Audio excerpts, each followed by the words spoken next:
Mul on suur rõõm kõiki tervitada meie kongressi puhul. Meil on ees töörikas aasta ja kannatage ära, mu kõne on natuke pikem. Kallid erakonnakaaslased, mõne kuu pärast on meil presidendivalimised ja 9 kuu pärast toimuvad Riigikogu valimised. Täna valitud erakonna juhtorganid peavad kandma vastutust kampaania tulemusliku korraldamise eest ja viima ellu siin paika pandud plaanid. Aga me teame, et me suudame edu saavutada ainult juhul, kui töösse lülitub kogu meie erakonna aktiiv. Meie tugevus ja eelis Eesti poliitikas on lisaks selgele maailmavaatele ja otsekohesele retoorikale kogu riiki kattev ühtlane ja hästi toimiv erakonna struktuur. Kohalike valimiste kampaanias suutsime välja panna 1220 kandidaati. Lisaks oli abiks kampaanias väljas 10 aktiviste. See aitas meid pea kõikidesse volikogudesse kohalikes omavalitsustes ja viis meid võimuliitudesse kolmandikus neist. See aitab meil presidendivalimistel valijameeste kogu moodustamisel ja see aitab meil läbi viia kogu riiki kattev kampaania Riigikogu valimistel. Aga nüüd, poliitikas on motivatsioon tähtis. Mis paneb inimesi vabatahtlikult oma pere, vaba aja ja mugavuste arvelt lööma kaasa kampaanias? Mis paneb inimesi kulutama oma raha, istuma koosolekutel, ohverdama nädalavahetusi, saama liberaalide ilkumise osaliseks? Kõik ei saa saada presidendiks. Kõik ei saa saada isegi mitte Riigikogu liikmeks. Ma tahan üle rääkida, mis meid inspireerima ja motiveerima peab. Sest meil peab olema õige mõtteviis. Meil peab olema õige hoiak. Siis tuleb ka õige tulemus.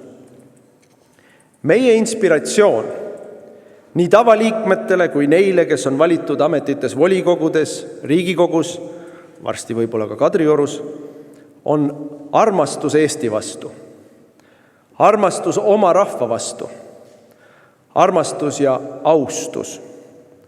Laulusalm küsib küll retooriliselt, et mis värvi on armastus, aga tegelikult on armastusel väga lihtne definitsioon.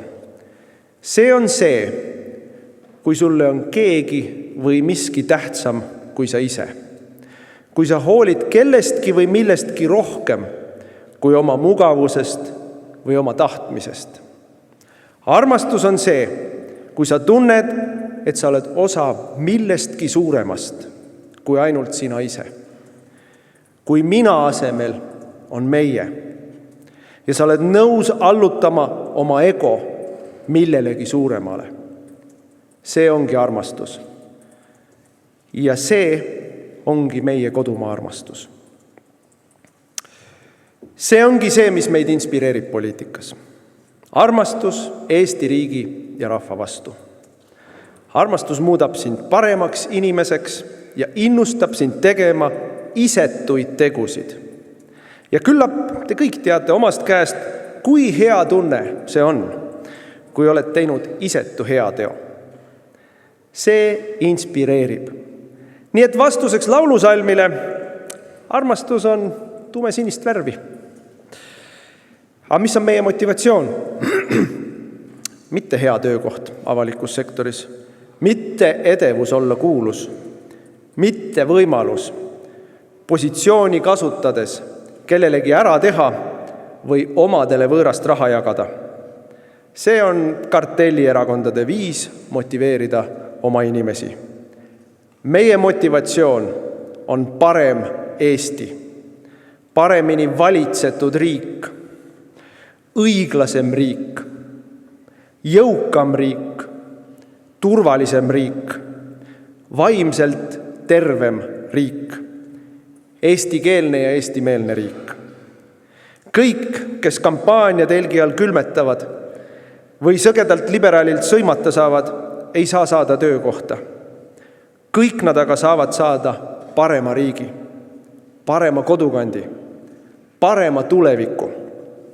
Head sõbrad, mul pole õnnestunud Eestis ringi liikudes kohata ainsatki inimest, kes arvaks, et tänase valitsuse all on nad võitjad. Mitte keegi ei näe, kus on see nende võit. Faktiline tõsiasi on see, et me oleme viimased 5 aastat elanud süvenevalt halvasti valitsetud riigis, kus objektiivselt mõõtes kõik on läinud halvemaks. Reformierakond, kes on aastakümneid võimul olnud ja kelle enesemüüdi aluseks on veendumus, et nad saavad valitsemisega hästi hakkama, on ise selle müüdi pilbasteks purustanud. Nad ei saa mitte millegagi hakkama. Eesti 0,02 pikast plaanist ei hakkama parem rääkimagi. Kogu Eesti õnneks saavad nende plaanid märtsis 2027 otsa. Aga kahju, mis nad on suutnud teha ja veel alles jäänud kuude jooksul suudavad juurde teha, on üüratu. Ning ärme unusta, suur osa sellest kahjust on tehtud koos inimkonna vaenlaseks olevate sotsidega. Tõepoolest, see, millise hävitustöö jätab endast maha e-valimiste pettusega võimule tõstetud Eesti kõigi aegade vasakpoolsem ja liberaalsem valitsus, on mõõtmatu. Sellest mülkast välja saamine nõuab väga tõsist üldrahvalikku pingitust ning kannatlikkust. Vajab ka ausat rääkimist poliitikute poolt. Mitte läbinähtavalt valelike lubadustega üksteise üle trumpamist ja probleemide üle võõpamist valimiskampaanias. Kui me soovime, et Eesti kestaks eestlaste rahvusriigina ja kestaks demokraatliku riigina, siis on meil vältimatult tarvis 2 asja. Esiteks, ausaid poliitikuid. Teiseks, täiskasvanuliku mentaliteediga valijaid. Kui poliitikud jätkavad valetamist ja varastamist, nagu nad siiani hästi rutiinselt ja karistamatult teinud on, siis on riigi lagunemine paratamatu. Sest siis lööb rahvas lõplikult käega, hääletab jalgadega. See, mida meil nimetatakse vahel ühiskondlikuks lõheks või usalduskriisiks, on jõudnud murdepunkti. Kui rahvas, kes on nime poolest kõrgema võimu kandja, tunneb, et võim on tegelikult võõrvõim, teenib Brüsselit või sündikaati või Epsteini võrgustikku või tont teab mida või keda. Kui rahvas näeb, et valimiste tulemusi tühistatakse kaporatuuri võimupöördega, kui ta näeb, et petitsioonid, meeleavaldused, protestid ei muuda midagi, kui ta näeb, et valimistel teiste või uute parteide toetamine ei muuda vähimalgi määral poliitika kurssi, siis lööb rahvas käega. Ja siis ongi demokraatia surnud. Eesti rahvas ei hakka tegema barrikaadidel revolutsiooni. See pole meie stiil. Eesti rahvas loobub lapsi saamast, loobub ettevõtlusega tegelemast, loobub riigikaitse toetamisest, loobub oma tööl panustamisest, loobub korralik olemisest. Me näeme seda ju juba juhtumas. Ja sealt edasi tuleb entroopia, kõige lagunemine ja soikumine isevoolu teed minnes.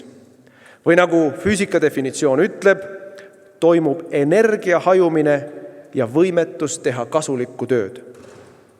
Kui me kiiresti ja otsustavalt kurssi ei muuda, ootab meid Eestis revolutsiooni asemel ees rahvusliku energia entroopia. Sellepärast ongi vaja, et lisaks ausatele poliitikutele oleks meil ka täiskasvanikult käituvad valijad. Meie erakonnana ja poliitikutena toome poliitikasse tagasi aususe. Me räägime nii, nagu asjad on, mitte ei aja mingit AI mula. Me räägime nii, et inimesed sellest aru saavad. Ütleme välja ka vajadusel ebamugavad tõded.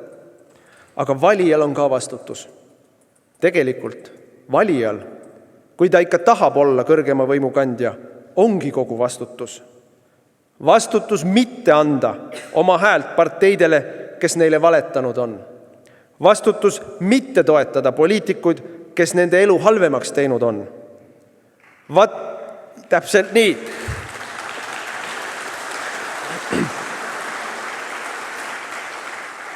Vastutus mitte lasta endaga manipuleerida emotsioone kütvate loosungitega.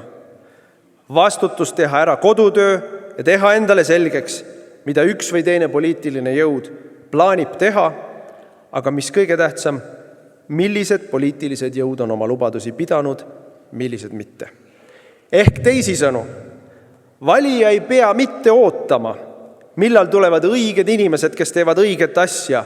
Valija peab looma tingimused, kus ka valedel inimestel ei jää muud üle, kui teha õiget asja. Valijal on vastutus käituda täiskasvanutult, mitte nagu laps, kes karjub, ma tahan seda saada ja kui ei saa, siis ma ei mängi. Mitte nagu emotsionaalne teismeline, kes paugutab uksi, kuna tuju on halb või viskab oma mobiili vastu seina, sest nii karistab ta oma vanemaid. Valija ei saa endale lubada luksust näha maailma nagu Punaülikooli teise kursuse tudeng, kes hindab oma lõputus tarkuses maailma selle järgi, nagu see tema meelest olema peaks. Mitte ei hinda oma valikuid ja tegevusi selle järgi, nagu maailm ta ees tegelikult on.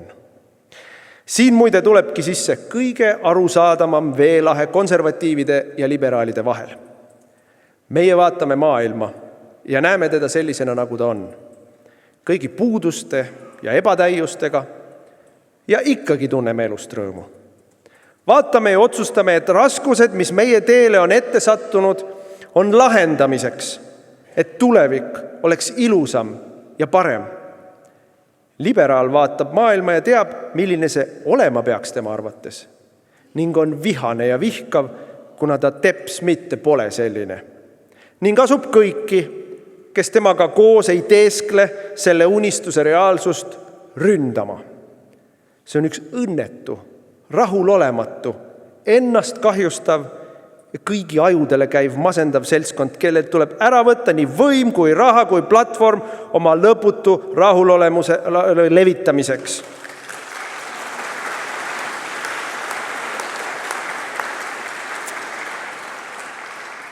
Sest, nagu öeldud, nad on võimul olnud kaua ja nad on teinud mõõtmatut kahju meie riigile ja rahvale.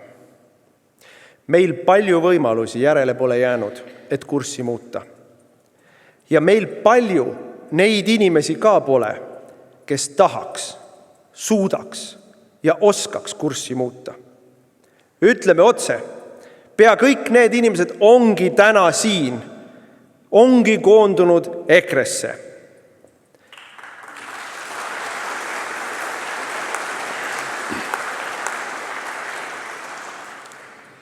Aga milline on siis see maailm, see Eesti, mis meie silme ees avaneb ennem järgmisi valimisi? See on Eesti, mis vaevleb eksistentsiaalses kriisis, sest lapsi ei sünni piisavalt.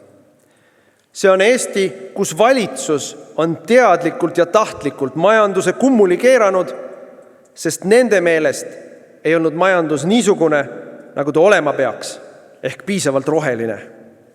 Tulemuseks on Euroopa kõige sügavam, kõige pikem ja kõige laiapõhjalisem majanduslangus, mille tulemuseks omakorda on Eesti kõigi aegade sügavam eelarvekriis. Riik liberaalide juhtimisel tegi meid kõiki vaeseks, sest meie rikkus ei sobinud nende unistatud maailmaga ja sellega koos tegi riigi enda ka vaeseks. Meie ees on Eesti, mis ägab kõigi aegade kõige sügavamas immigratsioonikriisis. Viimase 5 aasta jooksul on Eestisse saabunud võõraid rohkem ja kiiremini kui kunagi varem ajaloos. Jah, isegi Karl Vaino ajal, isegi Stalini ajal, isegi venestajad tsaar Aleksander III ajal ei saabunud Eestisse nii lühikese aja jooksul nii palju muulasi kui Kaja Kallase ja Kristen Michali ajal. Me oleme kaotamas oma kodumaad võõrastele. Me oleme kaotamas oma peremehe staatust siin riigis. Meie silme ees avaneb ka Eesti, kus riigivõim suhtub kodanikesse üha vaenulikumalt ja kahtlustavamalt ning peab vajalikuks, lausa üllaks, kui ta meid kõiki lakkamatult jälitab, jälgib ja kahtlustab. End liberaalideks nimetavad totalitaarse riigikorra ehitajad on jalge alla trampinud meie põhiseaduse ja seal tagatud vabadused. Reformierakond, sotsid ja Eesti 0,02 nõuavad innukalt tsensuuri kehtestamist, pidades viha ja vaenukõneks kõike kriitikat, mida tehakse nende läbikukkunud valitsemise ja väärastunud ideede vastu. Muide väike nipp, kuidas ära tunda totalitaarse ühiskonnakorra pooldajat. Need on inimesed, kelle arvates kriitika nende vastu ongi vihakõne ja tuleb ära keelata. Sest see kriitika ei lase neil maailma leha nii, nagu nad tahaks, vaid sunnib neid otsa vaatama maailmale sellisena, nagu ta on. Need ongi meie ees seisvad 4 kõige suuremat probleemi. Kokku kukkunud sündivus, põhjaaetud majandus, plahvatuslik immigratsioon ja vaba ühiskonnakorra kadumine.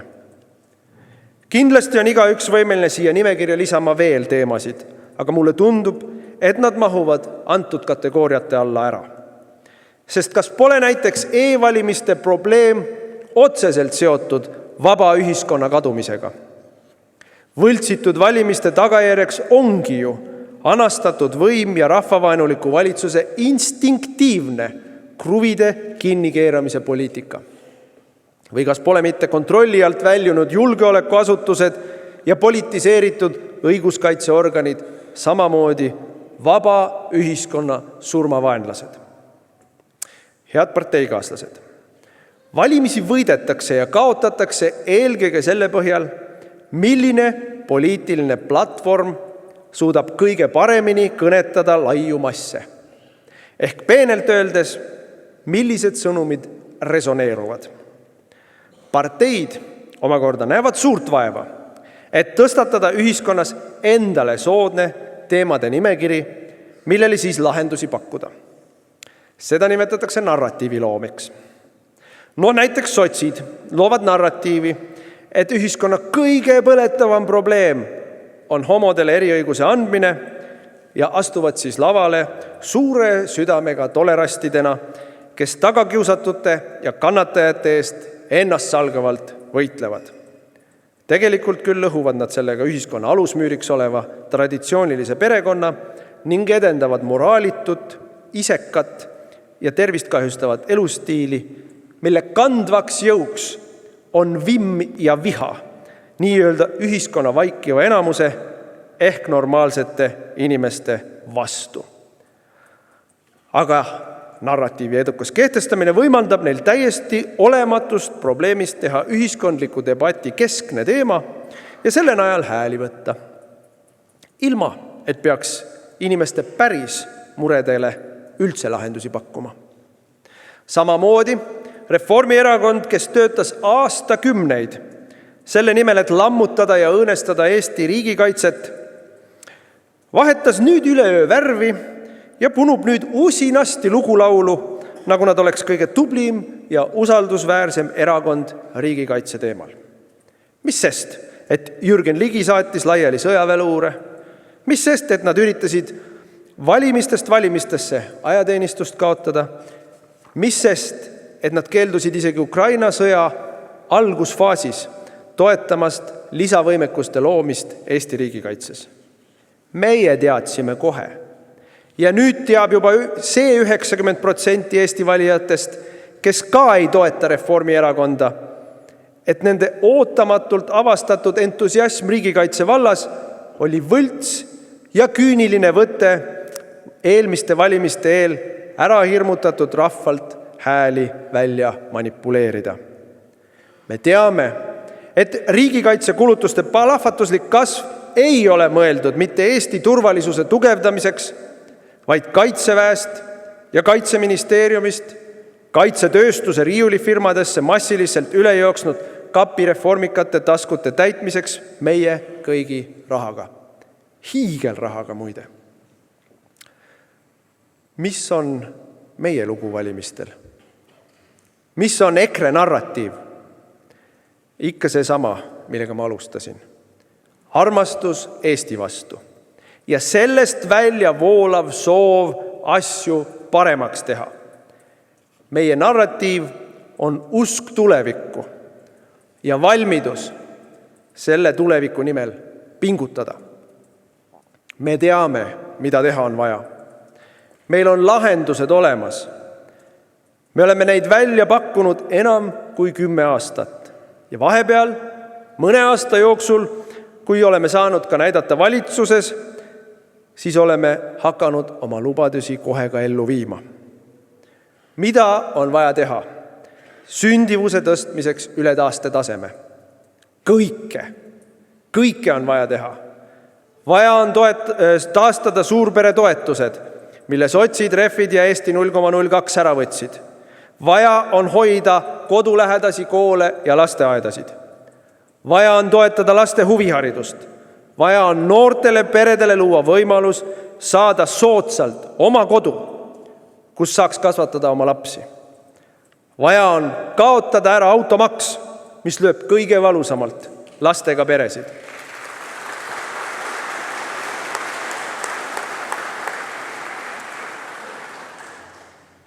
Vaja on kõike seda ja veel palju muud. Ja meie kavatseme seda teha. Maksku, mis maksab.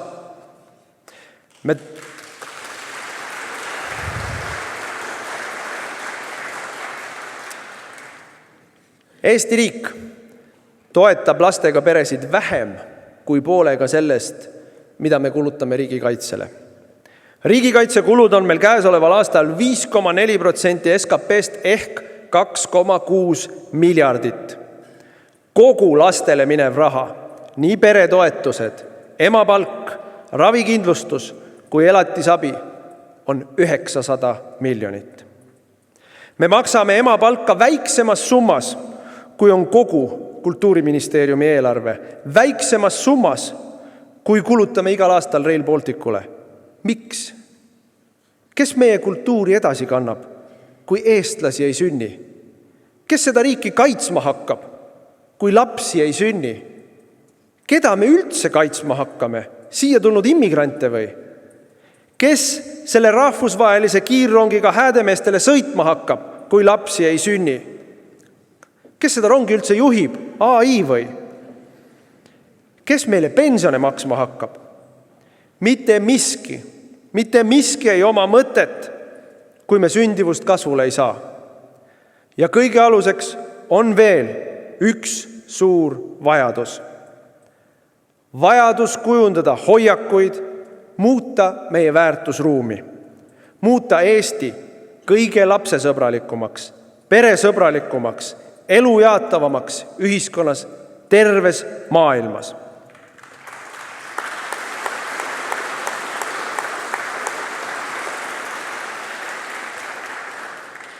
Seda on vaja.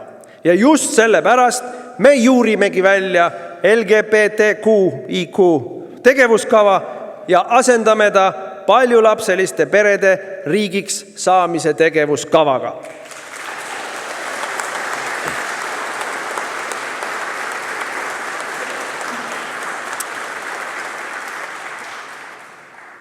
Mida veel on vaja? Meil on vaja majandus kasvama saada. See ei ole keeruline. Me teame, mida teha tuleb. Elekter tuleb saada uuesti odavaks, kõige odavamaks Euroopas.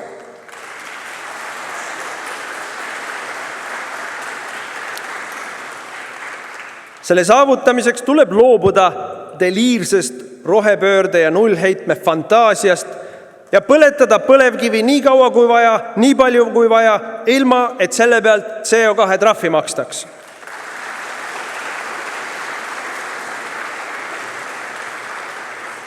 Selleks tuleb päevapealt lõpetada otsesed ja peidetud subsiidiumid juhuelektrile ehk päikese- ja tuuleenergia projektidele.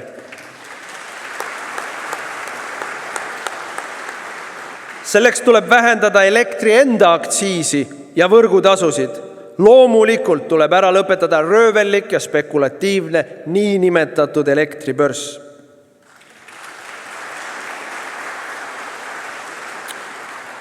Lisaks elektrile tuleb odavaks teha ka kütus.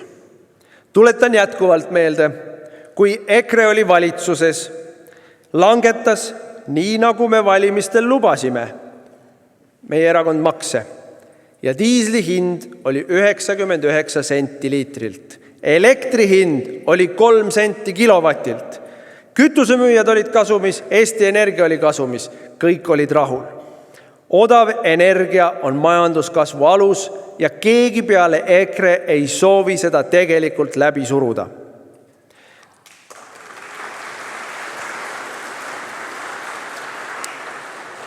Teine majanduskasvu nurgakivi on loomulikult madalad maksud.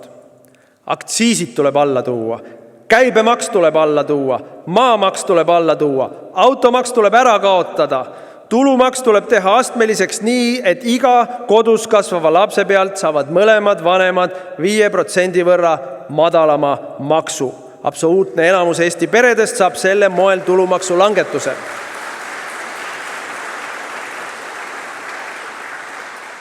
Ärme unusta lihtsalt tõsiasja, et iga euro, mille riik jätab inimeste taskust, ettevõtjate käest kokku korjamata, ongi raha, mille võrra inimesed on jõukamad. Ma tean küll, mida ütlevad nüüd need, kes tulid peale mind riigi rahandust korda tegema. Eelarvegeeniused Reformierakonnast, Mart, automaks Võrklaev, Anneli, eelarvepoliitika on vastutustundlik Akkermann, Jürgen, sööge konserve ja pesemata kartuleid, Ligi. Makse ei tohi tõsta, või langetada, makse ei saa langetada, muidu tekib defitsiit ja Brüssel ei luba. Aga vaadake, defitsiit just nende ajal tekkiski. Ja võlg käriseb järjest suuremaks just nende juhtimisel. Viimase 5 aasta jooksul on Eesti riigi võlg kahekordistunud. See on Reformierakonna peaministrite ja rahandusministrite ajal. Ja eelarve kordategijate enda prognoos on, et järgmise 4 aasta jooksul kahekordistub veelgi. See ei ole abstraktne küsimus. Kui mina olin 6 aastat tagasi rahandusminister, maksime me võla teenindamise pealt eelarves 20 miljonit eurot aastas. Praegu maksame 350 miljonit eurot aastas ainult intresse. Seda on sama palju, kui on emapalga kulu riigieelarvest aastas. Seda on sama palju, kui on meie Kultuuriministeeriumi kogu eelarve aastas. 4 aasta pärast on aga intressimaksed meil juba 700 miljonit eurot aastas. Me oleme eelarve kordategijate juhtimisel ja majanduse kasvule aitajate vedamisel riigina pankrotikursil. Aga kuidas siis saab rääkida maksutulu vähendamisest, samas ise ausust nõudes? Vastus on väga lihtne. Meie riigil ei ole tuluprobleemi. Meil on kuluprobleem. 100 miljonid, miljardid väljaminekuid, mida valimistel pole kunagi lubatud, mida rahvas pole kunagi tahtnud, mis ei aita ei inimesi, majandust ega riiki. Liberaalide eelarve kordategijate juhtimisel on eelarve kulupool 5 aastaga kasvanud 11 miljardilt eurolt tänase ligi 20 miljardi euroni. Sisuliselt on kahekordistatud 5 aastaga riigi kulutusi. Selleks, et ametnikud ja poliitikud saaksid pöörast raha kulutada, tuleb loomulikult rahvalt kõigepealt raha ära korjata, ehk kõiki makse tõsta. Aga meie erakond ei soovi teiste rahaga pööraselt kulutada, vaid soovib, et kõigil kodanikel oleks tänasega võrreldes palju rohkem raha käes.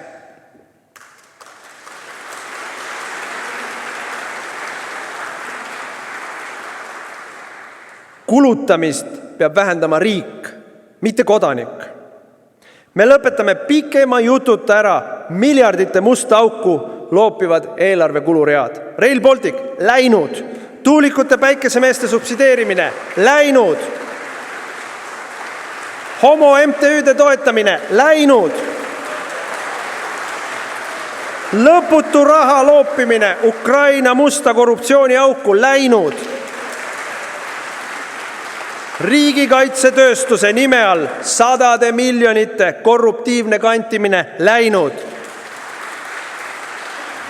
kliimaministeerium läinud, riigiasutuste suvepäevad läinud. Ma ütlen teile, me suudame kärpida mitte miljoneid, mitte kümneid või 100 miljoneid, me suudame kärpida miljardeid.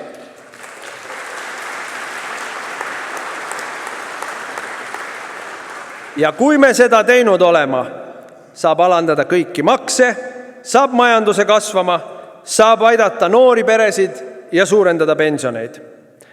Kõik need, kes ütlevad, et pole võimalik, lihtsalt ei taha, sest nemad on sellel poolel võrrandist, kelle suunas raha praegu liigub, mitte sellel poolel, kellelt raha ära võetakse.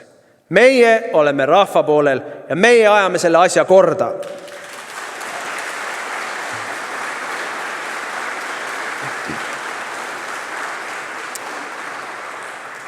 Ühe asja ajame veel korda. Me asume päriselt vähendama bürokraatiat. Nii nagu Javier Milei Argentiinas teeb. Nii nagu Donald Trump Ameerikas teeb. Mitte ainult ei kaota ära ministeeriumeid, meil tõesti ei ole vaja kliimaministeeriumit. Mitte ainult ei koonda ametnikke, vähendame nende töid ja ülesandeid, mis ametnikel on. Ülesandeid, mille tõttu ettevõtted peavad täitma arutuid aruandeid ja mille kontrollimiseks on meil tööl majade kaupa inimesi. Kaotad ära ülesande, kaob ära ka vajadus pidada ametnikku. Ühtlasi aitab see lahendada meid kummitavat kvalifitseeritud tööjõuprobleemi, sest ametnikud on meil kõrgelt haritud ja koolitatud. Ma olen kindel, et nad leiavad kiiresti tasuva töö erasektoris, mis januneb meil ju kõrgelt kvalifitseeritud tööjõu järgi sedavõrd, et otsib inimesi lausa Kasahstanist ja Afganistanist.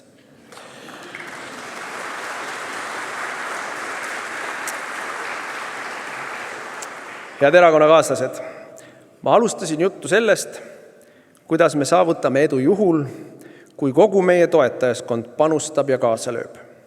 Selleks avaneb võimalus juba kohe, lähikuudel. Meie erakond on ainus, mis on üles seadnud presidendikandidaadi. Oleme ainus tõsiselt võetav partei Eestis, kes varakult esitas oma kandidaadi, et teised erakonnad ja avalikkus saaks hinnata tema sobivust.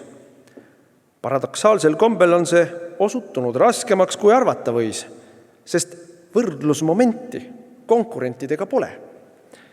Meil on ametis olev president, kes pole siiamaani 2 kuud enne valimisi suutnud ära otsustada, kas ta tahab kandideerida või mitte ja ongi kõik.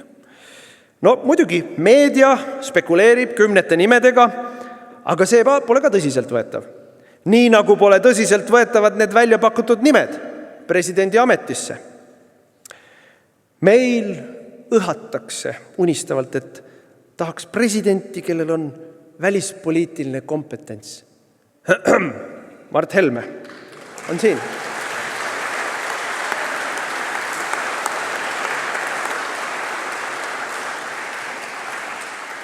Meil räägitakse, et vaja oleks inimest, kellel on sisepoliitiline kogemus. Halloo, vaadake siia, Mart Helme.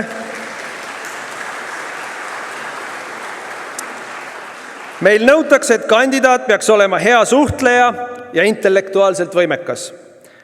Kas te mõtlete ülikoolides rahvusvaheliste suhete lektorina töötamist või raamatute kirjutamist või äkki luulekogude ja laulusõnade kirjutamist või ehk peast sütitatajate kõnede pidamise võimet? On veel peale Mart Helme selliseid silmapiiril?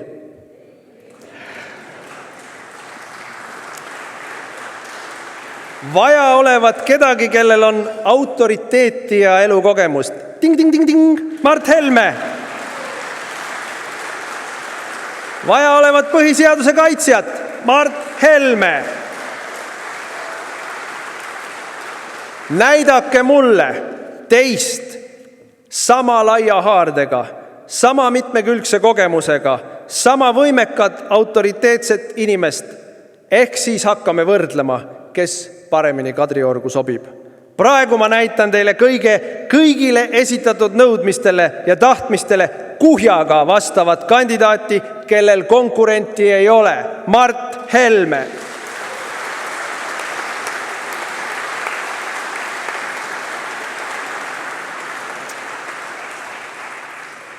Meie erakond on alati seisnud presidendi otsevalimiste eest ja tahame seda seisukohta nüüd valimiste eel uuesti debati keskmesse tõsta. Siin avanebki erakonna toetajatel ja aktivistidel võimalus oma panus anda. Kavatseme suve jooksul koguda toetusallkirju presidendikandidaat Mart Helmele, et näidata, tegu pole lihtsalt parteipoliitilise kokkuleppe kandidaadiga. Tegu on kandidaadiga, kelle taga on tuhanded kodanikud oma toetusallkirjaga. Kavatseme jaanipäeva järel käivitada üle-eestilise petitsioonikampaania Mart Helme kandidatuuri toetamiseks. Ma kutsun üles kõiki inimesi liituma selle petitsiooniga ja kutsun üles meie erakonna liikmeid ja aktiviste panustama väliürituste läbiviimisel ja korraldamisel, et aidata neid allkirju koguda. Me tahame igas omavalitsuses oma kampaaniaga kohal olla. Me tahame allkirju koguda ja need allkirjad on argument ka valijameeste kogus. Sest lisaks kõigile kvaliteediomadustele saame siis öelda konkurentidele, tehke järgi või makske kinni. Häältega.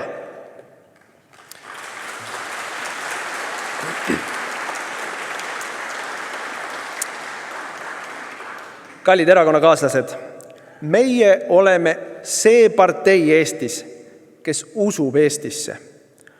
Usub, et hoolimata liberaalide poolt tekitatud lagast suudame oma saatuse uuele, paremale kursile panna. Usume, et Eesti parimad päevad on veel ees, mitte selja taga. Me pakume lootust, mitte lihtsalt õõnest miraaži, vaid plaani, kuidas see teoks teha. Tulge meiega, kõik, kes ei lepi allakäiguga, kahanemisega, lõputu vaesuse ja ebaõiglusega, siis jõuame kiiremini sihile. Eesti eest!